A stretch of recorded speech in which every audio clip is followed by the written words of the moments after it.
Bueno, hola a todas y hola a todos, ¿cómo les va? Estamos acá en la última clase de este año tan atípico y tan pandémico, para decirlo en esdrújulas, en una clase que va a tener un encuentro muy especial porque tenemos el honor de tener a David Oubiña como invitado para esta charla sobre Jonas Mekas. Vamos a conversar sobre Meca, sobre este poeta, artista, cineasta a tiempo completo, que fue el impulsor del New American Cinema, fue uno de los fundadores de la cooperativa de cineastas independientes más importante del mundo, fue también creador de la revista Film Culture, columnista de una columna que titulaba Movie Journal en el Village Voice, en fin, un artista sumamente importante con el que vamos a cerrar esta cursada. Y entonces, como les decía, tenemos el placer de contar con la participación de David Oubiña. David es profesor adjunto de Literatura en las Artes Combinadas 2 en la Facultad de Filosofía y Letras de la Universidad de Buenos Aires, es investigador del CONICET, ha sido investigador visitante en muchas universidades de distintas partes del mundo, como la Universidad de Londres, la de Nueva York, la Universidad de Berkeley. Es autor de los libros Filmología, Ensayos con el cine de Hugo Santiago, el libro Jean-Luc Godard, El pensamiento del cine, Estudio crítico sobre la ciénaga de Lucrecia Martel, Una juguetería filosófica, cine, cronofotografía y arte digital, El silencio y sus bordes, modos de lo extremo en la literatura y el cine, entre otros. Y además, David es el autor del bellísimo ensayo que hemos incorporado en esta última unidad de la materia, que se titula Destellos fugaces de belleza, y entre paréntesis, Jonas Mekas, el filmador. Bueno, David, gracias por participar en este encuentro virtual.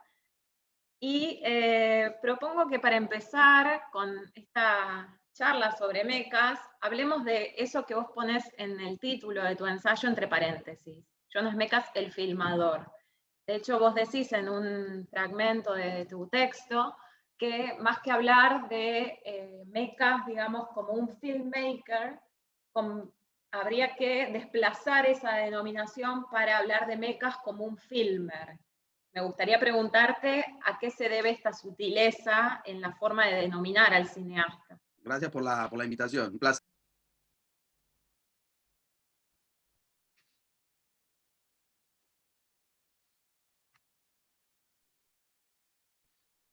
Se desconectó. Se No desconectó. sé si... ¿Llegaste a escuchar la pregunta? No, no. A ver, espera. Podés decir Ahí va. Puse pausa. Bueno, volvemos. Decía, bueno, leí tu currículum, te agradecía mucho por haber accedido a tener este encuentro, y mencionaba que, bueno, vos sos el autor de uno de los textos que damos para entrar al universo de Mekas, que se titula Destellos fugaces de belleza, Jonas Mekas, el filmador. Y te quería preguntar por el desplazamiento que vos proponés en este ensayo entre filmmaker y filmer, entre pensar a Mekas como un cineasta haciendo una serie de observaciones sobre la categoría de realizador. ¿Por qué esta serie de, digamos, de observaciones tan sutiles? Bueno, a ver, no sé si cada vez que decís Mekas el filmador, la conexión se pone extraña. No sé si será un efecto Mekas o qué, pero lo que entendí, creo que me preguntabas por qué la palabra filmador, por qué Claro. el filmador.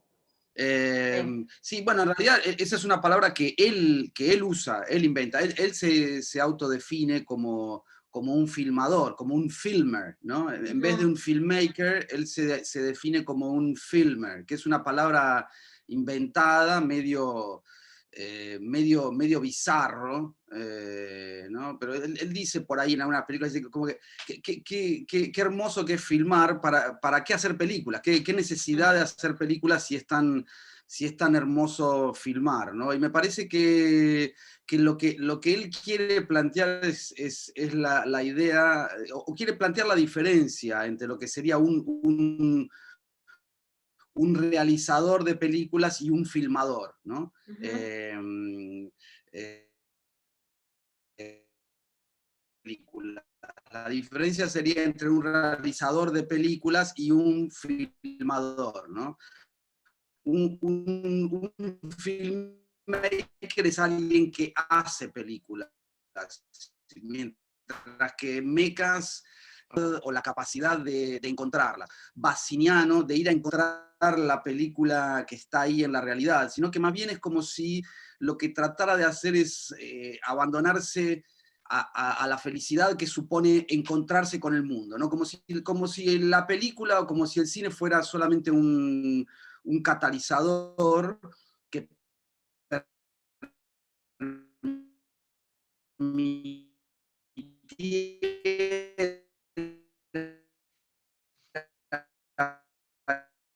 ese encuentro,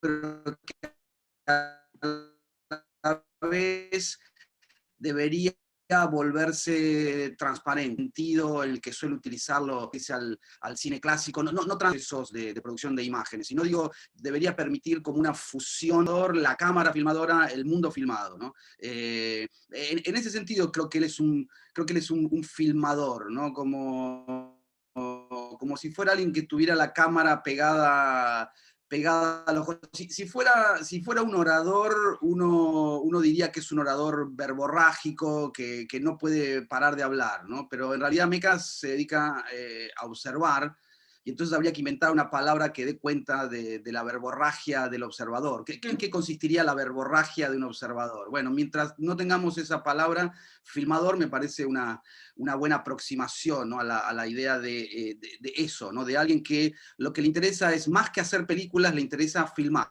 punto, ¿no? Como si como si el cine le permitiera participar del espectáculo del mundo, y como si él en tanto que observador se integrara al espectáculo del mundo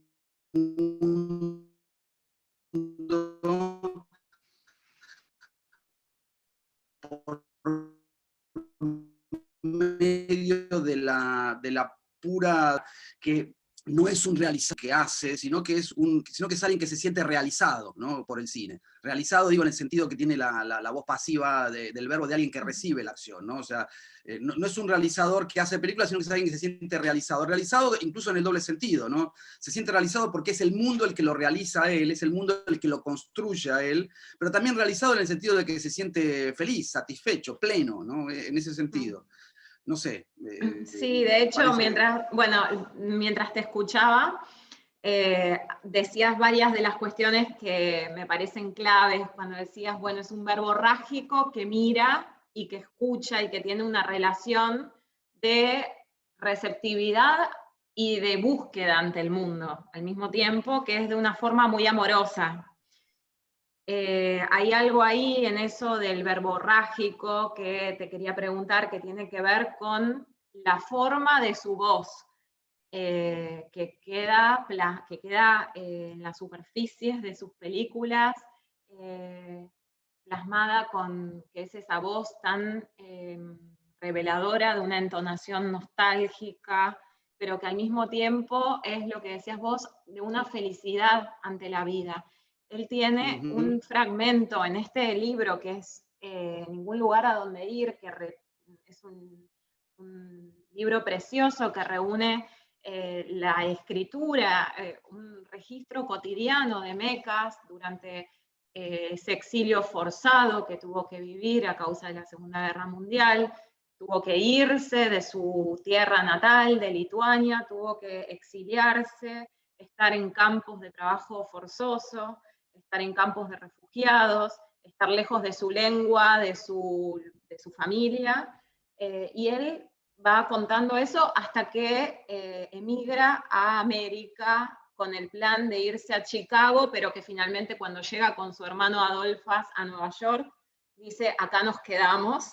Y hay algo acá que es como esa permanente itinerancia, esa errancia, esto de ningún lugar a donde ir.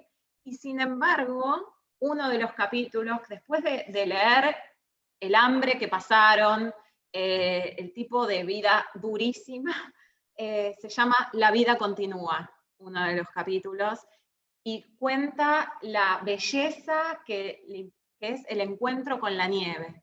Él dice, un lituano no podría imaginarse un invierno sin nieve, y entonces se detiene en contemplar cuestiones de la naturaleza, de la vida cotidiana, es realmente una forma de entender no solo el cine y el arte, sino la vida misma, pese a todo. Entonces hay en ese tono algo nostálgico, ¿no?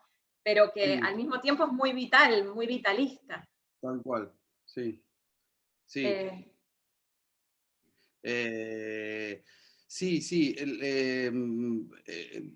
Me parece, en realidad la voz de Mecas es una voz muy, muy inmediatamente reconocible, ¿no? Hay algunos cineastas que tienen esa capacidad, ¿no? O sea, uno escucha la voz y sabe que es él, ¿no? Pienso de pronto en Godard como otro cineasta cuya voz y cuya entonación uno reconoce cuando la escucha en el off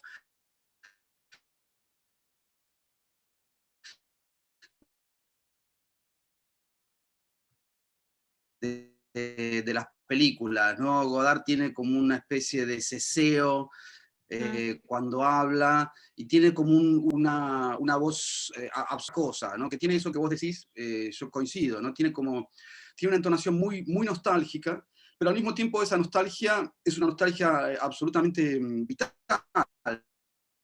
mm, ¿no? Es como si Meca fuera un,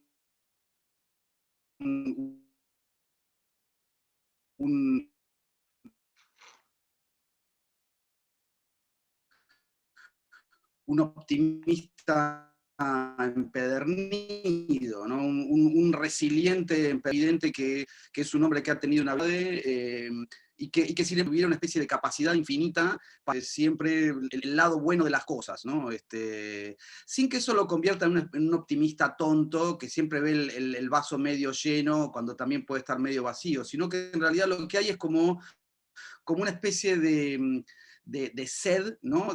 Bueno, está bien, esto es lo que hay que tratar de exprimirle. Y en ese sentido me parece que es por eso un cineasta muy, muy estimulante, porque es un cineasta muy, muy vital, ¿no? Y vos mencionabas el libro, ¿no? Ningún lugar a donde ir. Él muchas veces hace como una especie de relación homérica, ¿no? Con Ulises, ¿no? Pero él es como una especie de Ulises que nunca puede volver a casa, ¿no? Es como un Ulises que se hubiera extraviado en el camino de vuelta, ¿no? Creo que es en Lost, Lost, Lost, en la película Perdido, Perdido, Perdido. sí. En esa película empieza como si él fuera una especie de debate griego, ¿no? Que canta a las anécdotas de Ulises, ¿no? Pero es eso, le canta una especie de Ulises, le dice, bueno, Ulises, contá tus viajes, contá tus aventuras, ¿no? Contá dónde has estado, contá la historia de un hombre que nunca quiso dejar su hogar y que sin embargo no, y que vivía feliz y que no, sin embargo ya no puede volver, ¿no? No, Ujú, no hay ningún lugar a donde volver, como se llama el libro. Hay un libro de poemas de él que se llama There is no Ítaca, ¿no? mm, No hay Ítaca, no hay Ítaca, no hay ninguna Ítaca a la cual se pueda volver, ¿no? Y entonces, en ese sentido, me parece que la idea del exilio o la idea del migrante, más que un tema de las películas, es como una condición existencial que a su vez es como el presupuesto de una condición estética, ¿no? Es como si uno dijera, bueno, Mecas puede filmar justamente porque es un hombre desplazado, y filma como un hombre desplazado, como un excéntrico, ¿no? Él cuenta en algún lugar, creo que en el libro, ahí él cuenta que cuando ellos estaban después de que habían estado en esos campos de trabajo forzado, en Viena o en Lituania, no sé a dónde los mandan, cuando termina la guerra ellos pasan, mientras los reacomodan, pasan como a esos campos que tenía la ONU de desplazados, ¿no? Y pasan un par de años ahí, y en ese campo de desplazados ellos ven una película de Fred Zinnemann que se llama The Search, que era justamente una película sobre los desplazados, y la película les indigna porque les parece que Cineman no entendió nada, que no sabe nada de lo que son los, ¿no? Después de ahí lo mandan a Brooklyn, el fin del mundo, ¿no? Como para un lituano decide quedarse cuando ve ahí como una especie de facilidad para emocionarse con las cosas sencillas del mundo, ¿no? Y eso es como una especie de talento admirable que tiene, ¿no? Porque sus películas son eso, ¿no? Sus películas están hechas de esos momentos fugaces que no son memorables, sino que se vuelven memorables justamente porque él los filmó, ¿no? O sea, no es que los guarda porque son memorables, se vuelven memorables porque los guardó, ¿no? Entonces los convierte en algo memorable, ¿no? No sé si Sí, respondo. sí, totalmente, porque pensaba que es esa idea como de un desplazado viviendo realidades durísimas, pero que nunca es un quejoso. Nunca está el tono de cierto resentimiento o la queja, o lo cual tampoco significa que sea necesariamente un optimista o un conformista, sino que se Exacto. mueve hacia otro lado. Y en ese sentido, lo que vos decías en relación con esto de encontrar a través de su arte o de su verborragia observadora una forma de archivar el Sí. tiempo cotidiano. Hay también algo de la idea de archivo, que es un archivo que evidentemente, en el que evidentemente reverberan situaciones de geopolíticas, de la historia con mayúscula, pero Sí. que él procesa de una forma que es muy casera, a través de esas filmaciones de películas, de las home movies, de estos materiales que él mismo va realizando a medida que busca esa forma tan singular de percibir el tiempo. Es como una forma de percepción que es muy personal, muy único y que por eso tiene que ver con eso que decías del filmer. Sí, te quería preguntar por cómo podríamos pensar la figura de Mecas como el gran archivista y en relación con todos estos cuadernos que él escribió, porque está su diario del 40 y pico al 55, tenemos también sus escritos, que hay otro libro editado por Caja Negra, que es este Cuadernos de los 70, que tiene ensayos, textos, entrevistas de Mecas ya exiliado, ya en Estados Unidos, cuando él se encuentra con Susan Sontag, se encuentra con Lennon, Yoko Ono, se encuentra con Maya Deren, bueno, y va contando los vínculos que él establece y que él logra forjar a partir de su condición de desplazado en Estados Unidos. Sí. Sí, Emilio Bernini dice ahí en el prólogo de los diarios, de ningún lugar a donde ir, Sí. él dice algo así como que en realidad los diarios, en esos diarios que él lleva, ¿no? Entre mediados de los años 40 y mediados de los años 50, como que ahí está todo el origen de lo que él va a hacer después con sus películas, ¿no? Y él señala que es bastante simultáneo el momento en que él empieza a hacer películas y deja de escribir el diario, ¿no? Como si en realidad no hubiera dejado nunca de escribir el diario, sino que simplemente cambió de medio, ¿no? Hasta mediados de los 50 elige, elige escribir su diario y desde principios de los 50, más o menos en el momento en que empieza como a dejar de escribir su diario, empieza a hacer sus películas diario, ¿no? Como si en realidad simplemente cambiara de medio, porque lo que hace con las películas es lo mismo que él hace con las entradas de su diario, ¿no? Y me gusta eso que vos decís, de que por un lado es como un diario íntimo y al mismo tiempo es como una especie de cuaderno de actas de todo el underground, ¿no? Es como si Mecas es eso, ¿no? Es como el gran, vos decías el archivista, ¿no? Es realmente como el gran archivista. Lo curioso es que es un diarista y es un archivista, ¿no?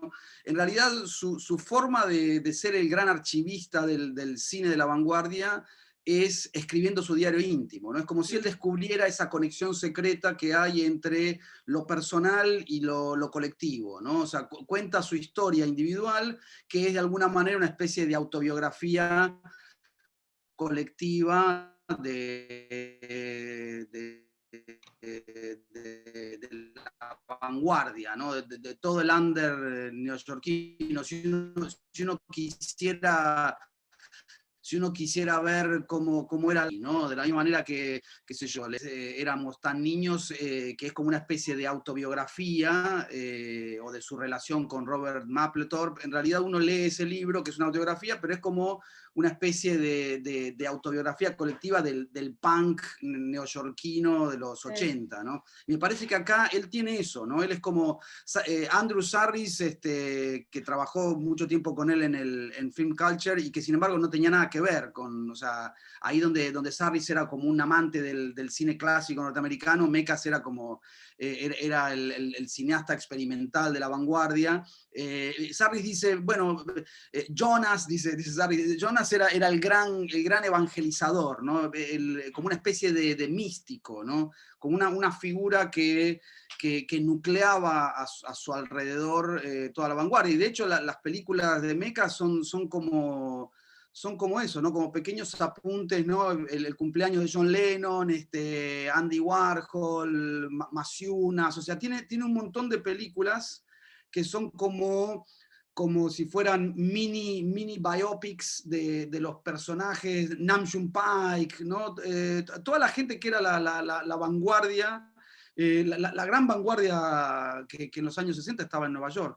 Y de alguna manera él es el diarista de su vida, pero también es como el biógrafo de todos los artistas de vanguardia y es el cronista del under. Todo eso en esos apuntes como muy íntimos, ¿no? Me parece que lo que él descubre es eso, ¿no? Y cuando vos hablabas de la voz de Mekas, ¿no?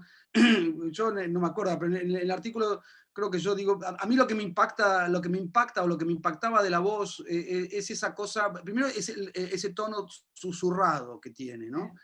Y es como una especie de, ni siquiera de abuelo, es como una especie de el tío abuelo que todos quisiéramos tener, ¿no? Es como una especie de un hombre que habla de una manera muy suave, con un tono muy dulce, y que conserva esa especie de habla muy bien inglés, obviamente, conserva como ciertos tonos del acuerdo de mi abuela judía, de mi bobe, que después de vivir 50 años, 60 años en la Argentina, todavía pronunciaba las R's con dificultad, ¿no? O sea, hablaba perfectamente castellano, pero tenía una entonación donde claramente uno percibía la diferencia, ¿no? Quiero decir que hay como algo ahí, de de, no sé si de alguien que incluso diría casi que mantiene eso como una especie de resistencia, ¿no? Pensaba también también vivió 60 años en Francia y hablaba un francés perfecto, y sin embargo uno lo escuchaba hablar, y si uno no prestaba atención a la gramática, sino que prestaba atención a la entonación, era como si se acababa de bajar del avión hace media hora, ¿no? Hablaba como un francés cuya pronunciación era muy tosca, ¿no? Era perfecto desde el punto de vista de la gramática y del vocabulario, pero tenía una entonación muy tosca, y muchos críticos han trabajado en el caso de Saer, que esa entonación tosca era casi como una especie de resistencia, ¿no? Como una manera de no asimilarse completamente, ¿no? O de estar en esa otra cultura, pero estar en esa otra cultura como un extranjero, ¿no? Como si esa condición doble es lo que lo volviera resiliente y lo volviera como, le permitiera como construirse desde un lugar contra, ¿no? Mecas dice en algún lugar, yo no vine acá, a mí me pusieron acá y me quedé acá, o sea, yo no soy un inmigrante, ¿no? De nuevo, él mantiene todo el tiempo la idea de que él es una persona desplazada, y a mí me gusta esa idea porque me parece que el cine de Mecas es justamente un cine de desplazado, un cine de alguien que mira desde afuera, ¿no? Y que precisamente porque mira desde afuera no tiene ningún compromiso y puede poner en cuestión, ¿no? To- toda esa declaración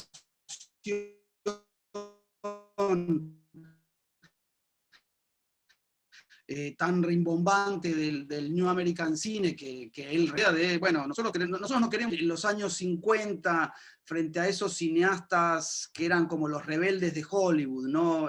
Nicolas Ray, Samuel Fuller, Aldrich, no sé, digamos, frente a esos cineastas que eran como, digamos, la izquierda de Hollywood, la izquierda digo en el sentido de los jóvenes rebeldes, ¿no? Eran como los nuevos jóvenes rebeldes de Hollywood. Él frente a esos jóvenes rebeldes reivindica a los otros, ¿no? A Cassavetes, hasta que se pelea con Cassavetes, lo reivindica a Cassavetes, a Robert Frank, a Jack Smith, digamos, como que estos son los rebeldes, los otros no, los otros más, ¿no? Como decían Solanas y Getino de la Vanguardia, como que Nicolas Rey está muy bien, pero bueno, es simplemente, es un cineasta que para Hollywood es un cineasta contestatario, pero para nosotros no, dice Mecas, ¿no? Nosotros pensamos en otra cosa, ¿no?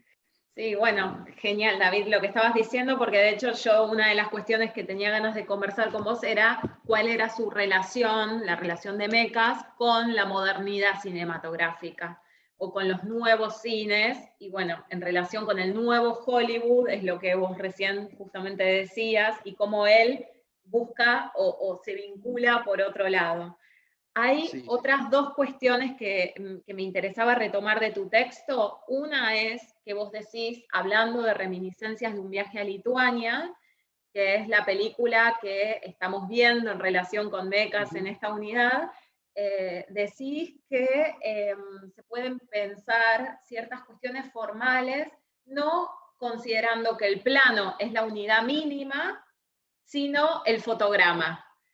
sí. Eh, Hay algo ahí en esta película que tiene que ver con muchas cuestiones que son las que venís diciendo en relación con el movimiento constante, una discontinuidad en la continuidad, o sea, se da como una película que abre paréntesis, imágenes que pestañean, hay por momentos una línea de continuidad sonora, pero que las imágenes permanentemente están ahí de una forma intermitente o interfiriendo.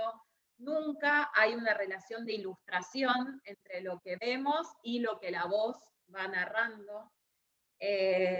Y este tono como de cierta melancolía o cierta nostalgia, que a su vez es de una admiración por el mundo, está ahí a flor de piel, podríamos decir. Sí. Te quería preguntar por esto, ¿qué es esto del fotograma?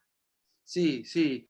Bueno, después igual quisiera que volviéramos a lo del New American Cinema, porque ahí Sí. pensaba otra cosa, pero sí, para responder esto que decís, Sí, esa idea son esas cosas que uno dice a veces, casi como una provocación, y después se tiene que hacer cargo. Voy a ver si puedo argumentar por qué la unidad mínima no es el plano, sino el fotograma, ¿no? Es obviamente una, una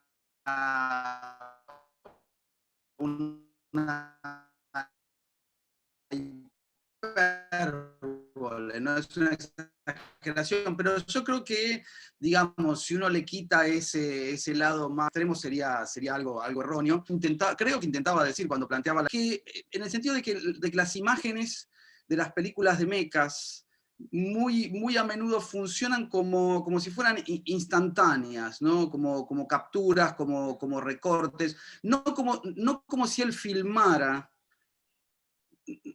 no como si él hubiera hecho un decoupage o no como si él tuviera un plan, es decir, no como si él filmara imágenes como piezas concebidas para ensamblarse a otras en un mecanismo, es decir, no como si hubiera una previsión, filmo esto porque esto va a ir en tal lugar, ¿no? O sea, no filma las imágenes como pensando en dónde tienen que entrar, ¿no? Sino que son como frases sueltas, ¿no? Filma casi como un turista, ¿no? Filma acá, filma allá, ¿no? O sea, como, va como filmando cosas que le llaman la atención, ¿no? Mira con el ojo y dirige la cámara y filma. Como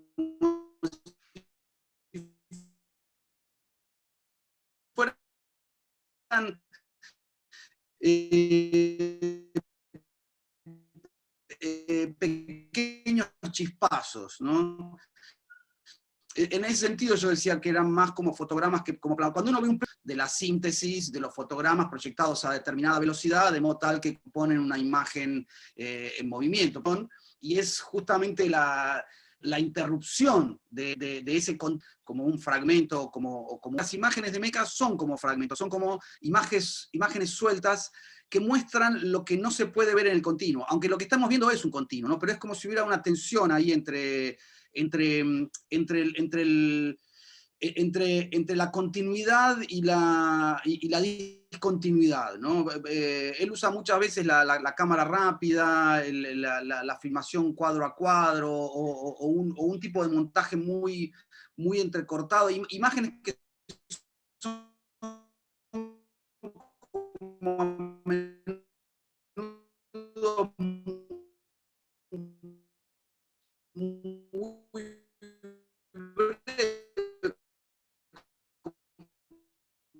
casi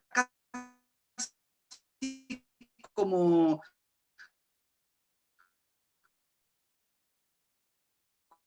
como si fueran casi como subliminales, ¿no? Las secciones intermedias. Todo es muy rápido y al mismo tiempo todo es muy lento, ¿no? Como de cine publicitario, ¿no? Casi como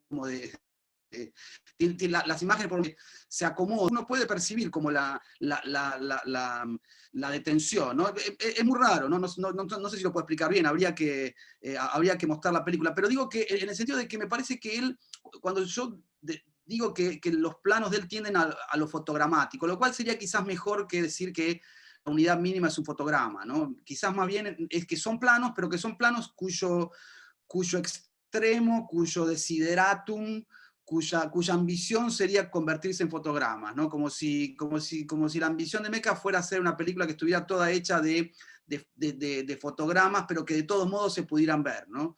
En el sentido de que, bueno, es un observador muy verborrágico, un observador muy perseverante, pero también es un observador muy disperso, muy distraído, muy inconstante, ¿no? En el sentido que Benjamin decía que el espectador cinematográfico es un observador que se distrae. Creo que Benjamin dice, ¿no? en el arte de la reproductividad técnica, el arte en la época de la reproductividad técnica dice, bueno, el espectador de cine es un observador, pero un observador que se distrae, ¿no? Y que se dispersa, ¿no? En el sentido de que es un observador no aurático, digamos, ¿no? Y por lo tanto, en la medida en que no es un observador aurático, es un observador que puede tomar distancia, distancia, porque justamente como se distrae, uno no se puede distraer frente a la obra, a la gran obra de arte, ¿no? Uno es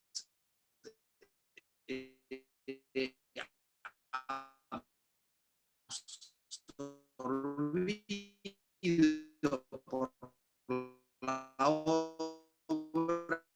uno es hipnotizado, uno no puede, cine uno se puede distraer, no importa, uno está mirando, se distrae, es como la que abre la dimensión, por lo tanto, de una observación que Mecas esa vibración define para el cine, ¿no? En ese sentido, uno podría, tiempo, Mecas está entregándose al mundo, pero al mismo tiempo está como recortando, está tomando distancia, ¿no? Está como guardándose, es como si todo el tiempo estuviera viendo qué se puede chila, ¿no? Como que mira las cosas y se las guarda, ¿no? A ver qué es lo que se puede llevar a la casa y después hacer algo con eso, ¿no? Entonces me parece que en esa celebración de la fugacidad de la vida cotidiana y en esa especie de ambición del archivista, archivista no en el sentido del museo, ¿no? Sino el que quiere tener todo, ¿no? Es como una especie de voraz,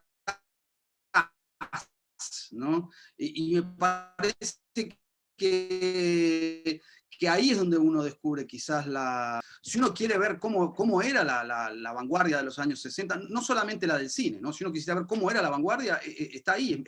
Mecas es como el gran mapamundi de la vanguardia, ¿no?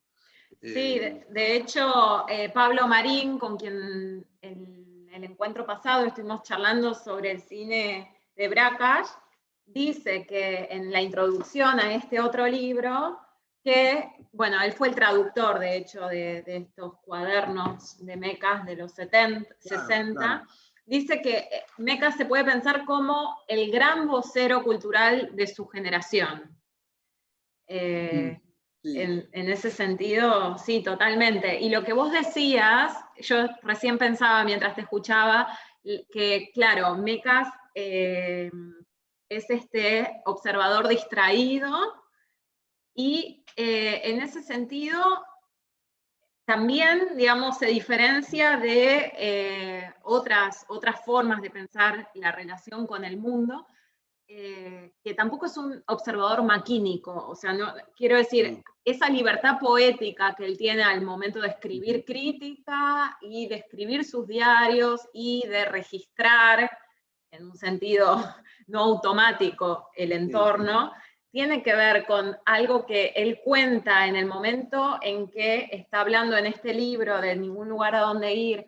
Dice que para él América simboliza la tierra de los robots. Dice, y mi trabajo, si lo puede hacer un robot, no me interesa.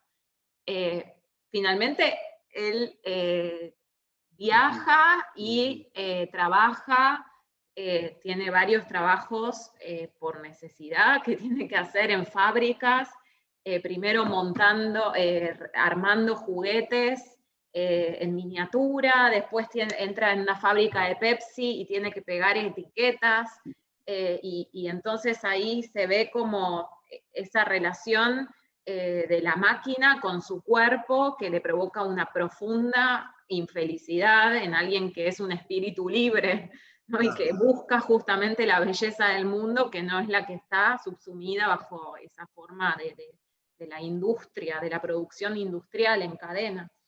Y que lo mantiene encadenado. En ese sentido, eso también me parecía interesante en relación con a dónde lleva él sus vínculos o su mirada afectiva sobre el mundo, que es hacia lo que no aparece en relación con la industria, con lo industrial. ¿Vos querías Exacto. decir algo que me dijiste sobre el New American Cinema? ¿Una observación más? Sí, sí, no, pero está vinculado con esto que vos decías, porque me parece que justamente el cine aparece para él cuando él digamos, pasa de ser un diarista literario a un diarista cinematográfico. Es como si el cine, no para establecer una diferencia entre qué es mejor o peor, si la literatura o el cine, pero me parece que para el tipo de reflexión que él practica, es como si en algún momento él descubriera que el cine tiene como, es como un medio muy idóneo, no sé si más idóneo que la literatura, pero es un medio muy idóneo para poder registrar en tiempo real esa fugacidad de las cosas del mundo que van pasando, ¿no? Y me parece que ahí es donde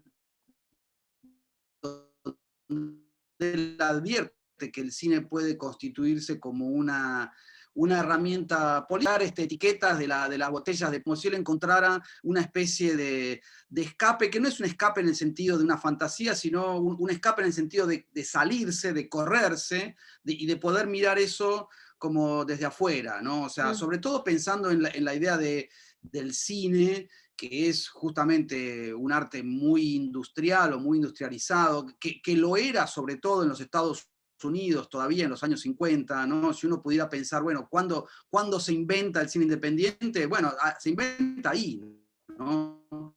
Y la declaración esa del New American Cine es un poco el acta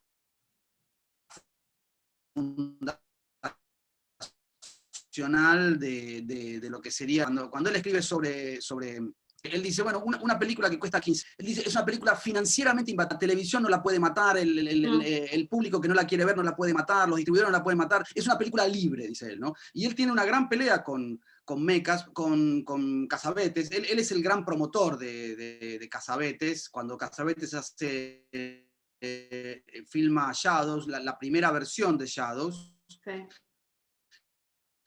y luego la película es vista por unos distribuidores y le dicen, bueno, nosotros la podemos mostrar, pero refilma algunas versiones de Shadows.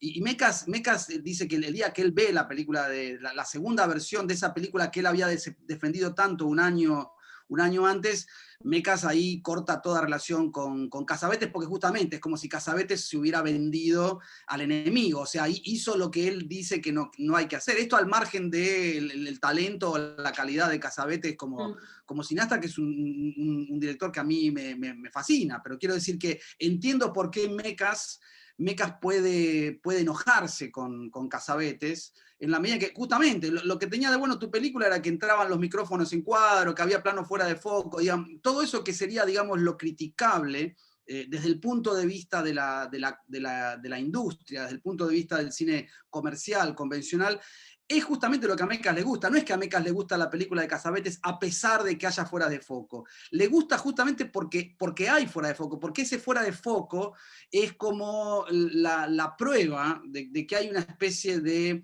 vitalidad en la película, ¿no? Es lo que hace que la película no sea rosa, sino que sea roja del color de la sangre, ¿no? Es como si eso, ¿no? Hay una vitalidad. Truffaut había escrito unos años antes, cuando Truffaut todavía era crítico de los Cahiers du Cinéma y escribía sobre Abel Gance, hay un texto sobre Abel Gance que es muy parecido a estas cosas que dice Mecas, donde Truffaut dice, en realidad, dicen que Abel Gance es un director que se arruinó, ¿no? Un director que pintaba para algo mejor y que después se arruinó. Y Truffaut dice, no, a mí justamente lo que me gusta es que se haya arruinado. Dice, no hay ningún gran cineasta que no sea un fracasado. No hay ningún gran cineasta que no sacrifique algo, ¿no? La perfección es abyecta. La perfección es abyecta, perfecta es perfecta desde los cánones, convención, justamente son las películas que ese defecto es justamente lo que, ¿no? Y de ahí me parece que ahí viene ese final tan contundente de la declaración del New American Cinema, que en realidad es una frase que había escrito en un artículo unos años antes Rogozin, ¿no? Lionel Rogozin, que es uno de los firmantes del de ese manifiesto, de esa declaración, es Rogozin el que dice en un artículo,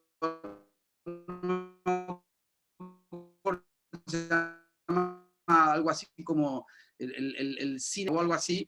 Hay un artículo donde Rogozin simplemente dice queremos que sean películas vivas, no las queremos, no queremos películas rosas, queremos que sean rojas del color de la sangre, ¿no?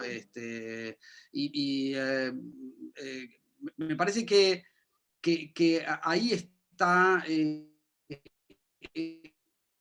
eso que vos llamabas, bueno, ¿cuál es la relación? ¿Cuál es la relación que hay? A mí me parece que en esa declaración del under neoyorquino, trazan su itinerario hacia el cine moderno, trazan su propio itinerario hacia el cine moderno, ¿no? Porque yo creo que si uno revisa, hay muy pocas menciones de los europeos a la vanguardia de Nueva York, y hay muy pocas menciones de la vanguardia de Nueva York a los europeos, ¿no? Es como si fueran como dos movidas. Si uno piensa en la Nouvelle Vague o en los nuevos cines europeos, hay como una relación, yo diría, de una cierta solidaridad suspicaz, ¿no? Es como la relación entre los Beatles y los Rolling Stones, ¿no? Como que siempre dicen que son amigos, pero igual como somos amigos, pero a distancia, ¿no? Como si hubiera... Y efectivamente yo creo que hay, es una manera distinta de entender la modernidad, ¿no? En el sentido de que el cine moderno europeo es como una especie de evolución o de desarrollo, más allá de todas las diferencias, es como una especie de evolución de esa narración clásica, ¿no? Mientras que en estos cineastas del under neoyorquino, lo que hay es como una especie de impugnación total de eso, ¿no? Digamos, no es continuar y tomar distancia, sino que es salirse completamente. O sea, no tenemos nada que ver con eso. O sea, las películas del cine comercial narrativo y las nuestras se llaman cine, pero en realidad parece la misma palabra, pero designa dos cosas completamente diferentes, ¿no? Vos me mencionabas que habían trabajado también en clase el texto de Sontag, ¿no? Sí, contra la interpretación.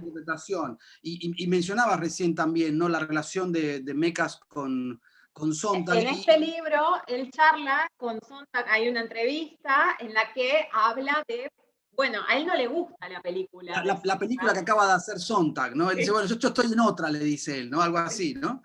Sí, pero bueno, y ella, es más, ella le anticipa, creo, en un momento que se encuentran antes de que fuese a ver la película, le dice, no te va a gustar mi película. Claro, y bueno, claro. y la charla es sobre esos pequeños desacuerdos. Sí.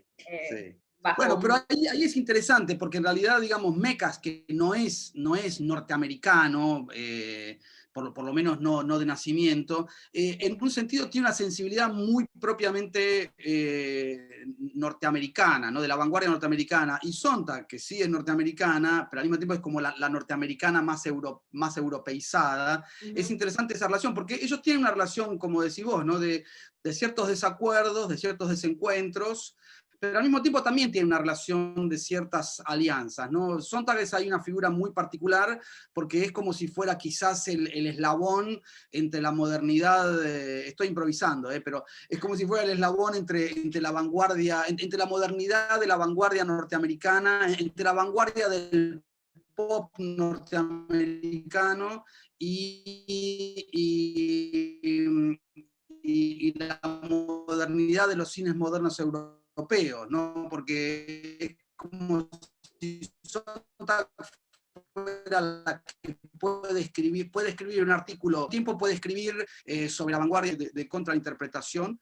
Digo que debe estar ahí porque es un artículo que ella escribe en el mismo año que escribe el texto de Contrainterpretación, que es una crítica de la película Flaming Creatures de Jack Smith. Sí.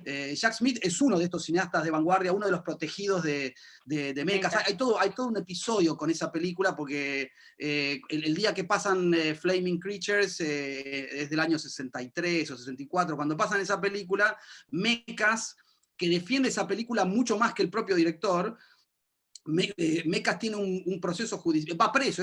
La noche que él pasa la película, hay una denuncia por obscenidad y pornografía, y Mecas va preso, pasa la noche en la cárcel, y después tiene un juicio muy largo, donde tiene que defenderse de por qué pasó esa película, ¿no? Y Sontag escribe un artículo también muy interesante, defendiendo a Mecas y defendiendo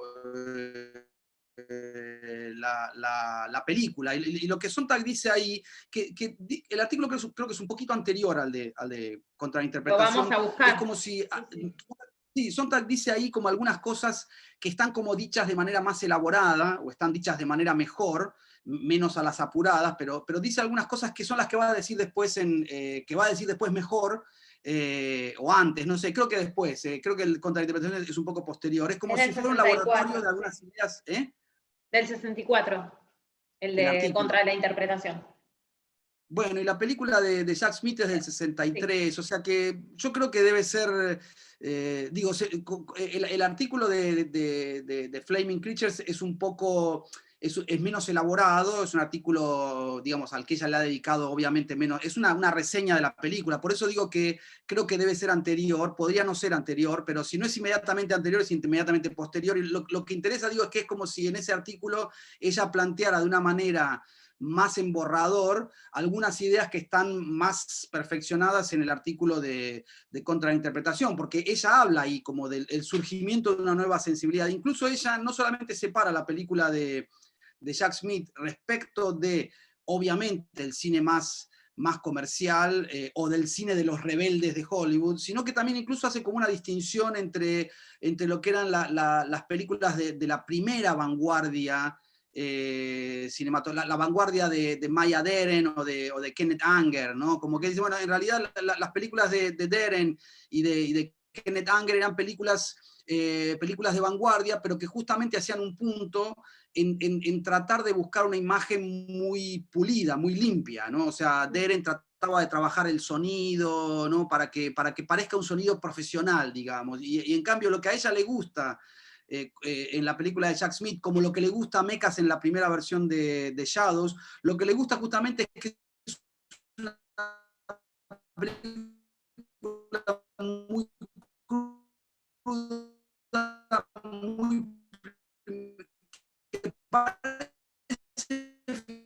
filmada por un amateur, dice ella, ¿no? Y eso es lo bueno, porque en realidad, y está bien, porque justamente la técnica es lo que uno tiene que dejar atrás para que no interfiera con la espontaneidad, con la inmediatez, con lo verdadero. Rechaza toda interpretación, toda hermenéutica, ¿no? Porque justamente, como es una película que muestra sus contenidos de manera tan literal, ¿no? Es una especie de home movie, ¿no? Entonces, digo, en una home movie no se pone a analizar la forma, nada está filmada mi tía. Y son aquí donde en realidad los contenidos son tan por esa especie de exceso de literalidad, ¿no? Eh, entonces, creo que ella hace ahí como una distinción entre lo que sería cierta modernidad más formalista y cierta modernidad del pop, ¿no? Y dice, bueno, son como estrategias diferentes de rechazar la interpretación. En el caso del pop, Jack Smith sería un cineasta pop. En el caso del pop, justamente, como es tan literal, no hay interpretación, ¿no? La lata de la sopa Campbell es una lata de la sopa Campbell, punto, ¿no? Entonces, no, en ese sentido, la idea de una nueva sensibilidad, ¿no? Y, nueva sensibilidad incluso respecto de la primera vanguardia, ¿no? Y me parece que ahí ella está muy cerca de Mecas. Creo que ellos usan bastante en ese momento, los dos usan la expresión de una nueva sensibilidad, ¿no? Hay otro artículo también de Sontag que Sí, es la nueva sobre una sensibilidad, nueva, ¿no? sí, y también lo del elogio de la superficie Claro, está sí, como sí, atravesando esas dos claro. Claro, figuras. Smith sería un cineasta pop, un cineasta camp sería Claro. Smith, ¿no? Pero la historia es muy interesante porque en realidad Jack Smith termina odiando a Mekas y a Sontag, ¿no? Dice como que en realidad Jack Smith lo que quería era hacer esa película como una especie de atajo para Mm. subirse a la autopista de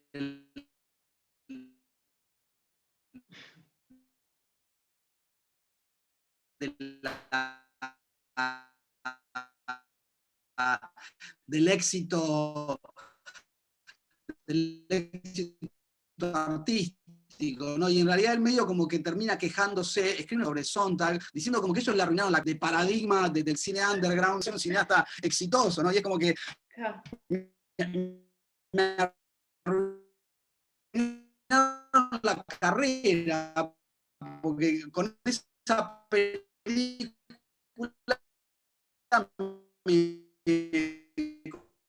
como que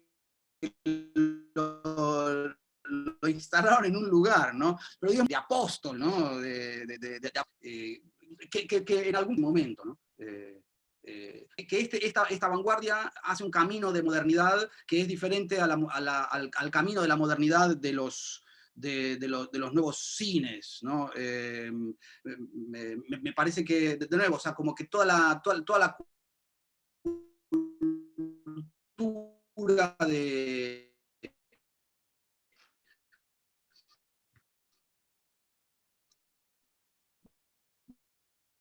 los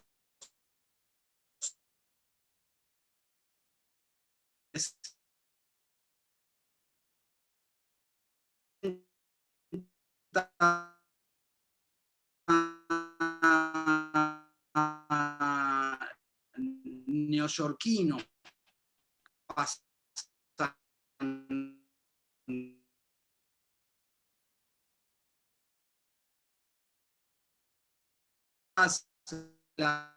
la action painting, ¿no? Me parece que todo es en el under neoyorquino. Yo estoy ahí.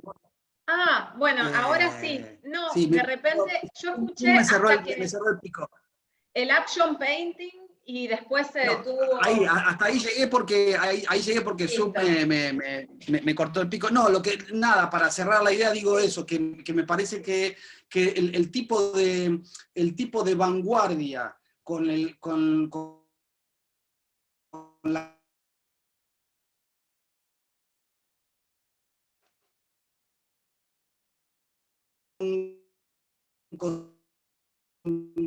con, con todas esas expresiones, texto de las películas, la condición de eso, si bien puede aparecer por momentos también en las películas de la Nouvelle Vague o en las películas de los nuevos cines europeos, me parece que la vinculación de esos nuevos cines europeos no es con una vanguardia tan, digamos, tan punk, ¿no? Es como una vanguardia más, más, como dicen los norteamericanos, más highbrow, ¿no? Como una vanguardia más, más elevada, ¿no? Mientras que me parece que en el cine, en el New American Cine aparece como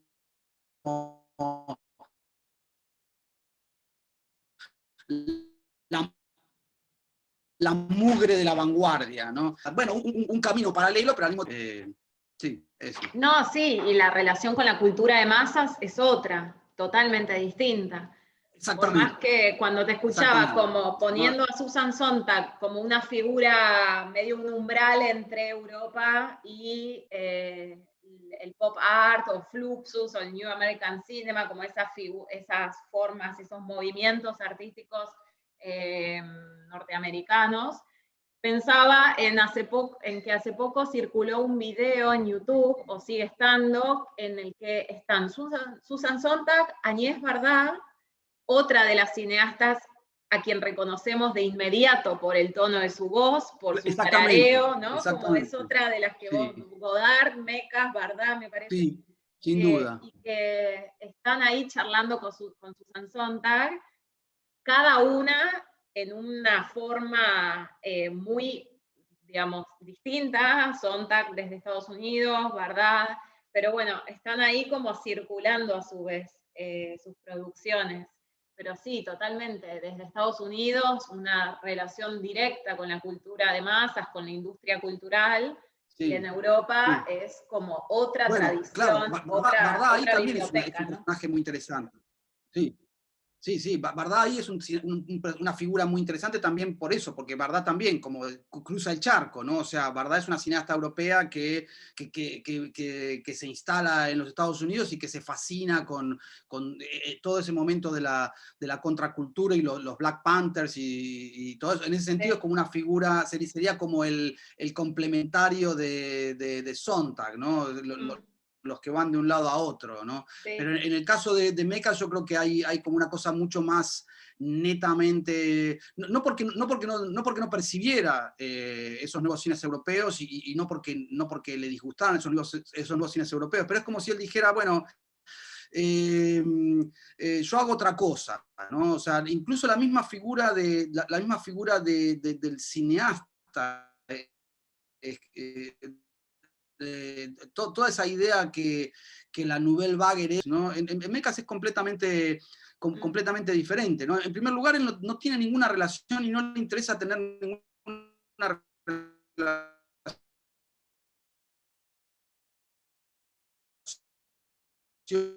nada que ver con Hitchcock, no es que voy a rescatarlo ni tampoco voy a hundirlo, no tengo nada que ver. Hitchcock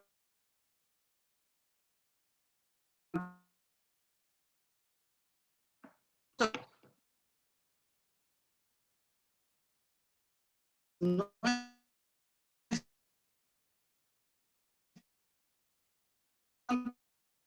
la idea de un autor en el sentido lista en imágenes, que es un poco la idea del autor entendido en sentido literario, el del artista, ¿no? El cineasta como un artista en el sentido de Brakhage, ¿no? En el sentido como una especie de místico, un místico de la imagen, ¿no? Sidney, P. Adam Sidney, que es como el gran cronista de